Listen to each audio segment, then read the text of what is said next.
let's discuss what happened. First, you throw the Annihilator Core, then you use the Peekaboo Brew, then you use the Minor Attack, then you use the Peekaboo Brew again, and then you use the Major Attack in very quick succession. Now, let's watch this without any pauses. Yes, you saw that right. It was a 5-second Warden kill. Here's another clip. 55,000 damage. What? What the fuck? Alright, as you saw, 40,000 damage, one shot from a minor attack. And in the second clip, you got to see that it can actually do 55,000 damage in one shot with a minor attack. That's because either my bow procced or my overload serum procced. The first one, it didn't proc at all, but in the first video, you saw that it shredded through a mythical tier boss in Odinspire with major minor combo, and it just basically instantly died in 5 seconds. Even if you don't crit, you still shred its HP very, very quickly. So, let's talk about it. First, mythical bow, legendary bow, doesn't matter. Just as long as it's a bow, it would work. Here's mine, it has 5% damage increase. And then these were the potions that I used for the mythical run. And the very, very important parts for this build are 1, of course, your bow, 2, your necrophancy, 3, your Peekaboo Brew, and 4, your precision speak potion. That's really all you need. This one is just for bonus damage, and these rest of these are just either utility or helping you clear the map faster. So, as you saw, what happened was Annihilator Core, 2, Peekaboo Brew, 2 minor attack, then Peekaboo Brew again, 2 major attack. And that killed the boss in 5 seconds. How does this work?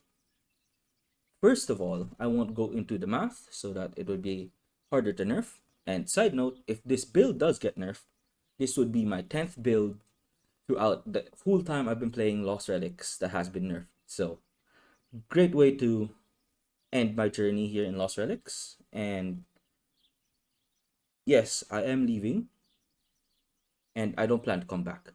So this will be my last video, and I am calling this build the God Killer build. As you can see, very, very appropriate for the amount of damage that you actually do with it. Now, going back, this one gives you basically 95% crit damage with these combined, plus your core damage, because this one gives you 50% crit damage, this one gives you 20% crit damage, and your core base damage is 25. So that adds up to 195%. So basically 95% more damage. Vulnerable. Let's read through the effects of Vulnerable. Vulnerable increases damage taken by anything afflicted by Vulnerable from 10% to 35% over 5 seconds. So why are you asking Annihilator Core? Why this instead of Red Devil? They both proc Vulnerable. By the way, these bombs have a 100% chance to proc Vulnerable. So you will always land your Vulnerable hit. If you don't even have this combo, you could just use the bombs in general to take out their HP really quickly. So why Annihilator Core? First of all, it does 5,075 more damage because of the initial impact. Only downside is it hits one target. So if anything else is alive near the boss, it might hit that mob instead of the boss. So make sure the area is clear of boxes and mobs. Second of all, when you use the Red Devil, you're only getting the 10% because Vulnerable's effects range from Gray all the way to Transcendent. So from common debuff all the way to Transcendent debuff. Now, Red Devil applies a 10% because that's the lowest version of it. That is the gray debuff. But the Annihilator core applies 32% because that's the mythical tier vulnerable status. So you're not only getting the 5075 extra damage, you're also getting an additional 22% damage. I'll let you guys figure out the math. I've already broken this down for me personally, but if I do break it down in this video, it would be extremely hard for it to actually stay alive for a very long time. First, Peekaboo Brew. Basically 3 extra damage. This one, all yours. Other crit stuff, 2 extra damage. And then another 32% damage increase. And that's basically it. You combine all of that, you hit like a truck. And you can also use the Guardian's Rings, the Guardian Titan Takedown, or the Guardian Takedown. And then there's also the empowered version, which is, where is that? Right here, the empowered Guardian Takedown. So this boosts you by another 100%.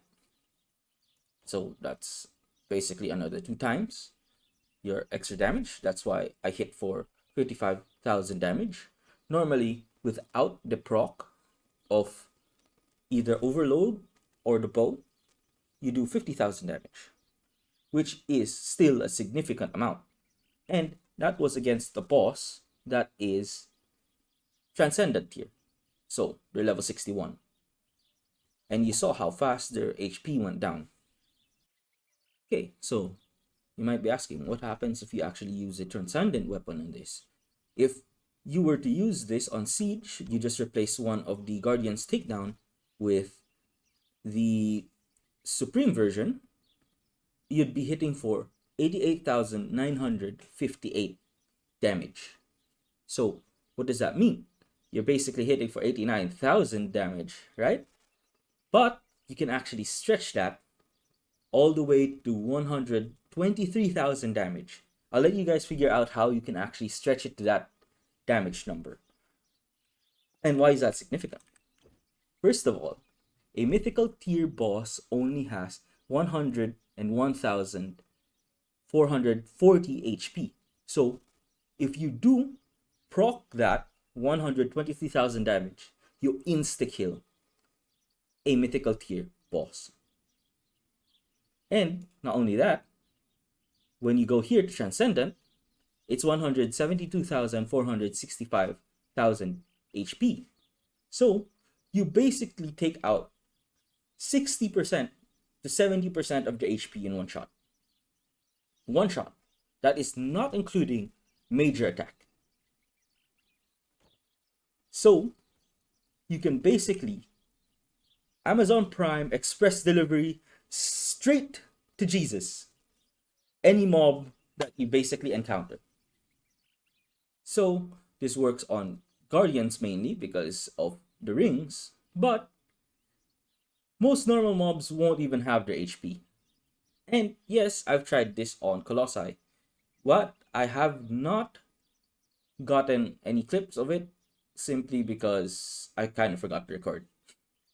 But yes, it does work on Conqueron or any future Colossi if this build hasn't been nerfed yet.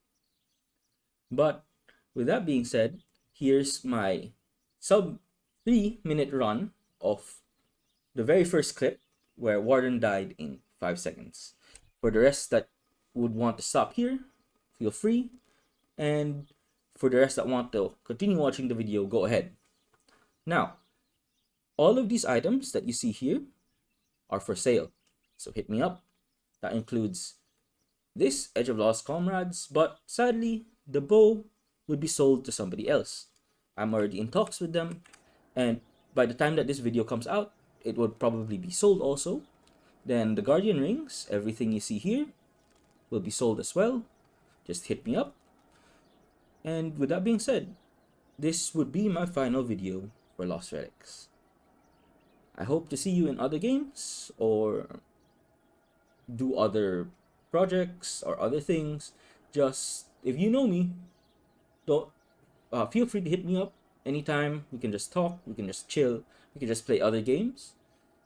But that is where my journey for this game ends. I'm not sure if I'm coming back. Most likely I'm not. But it's been a fun ride. So I hope you enjoy this very last build from your boy below the bottom tier. Till next time.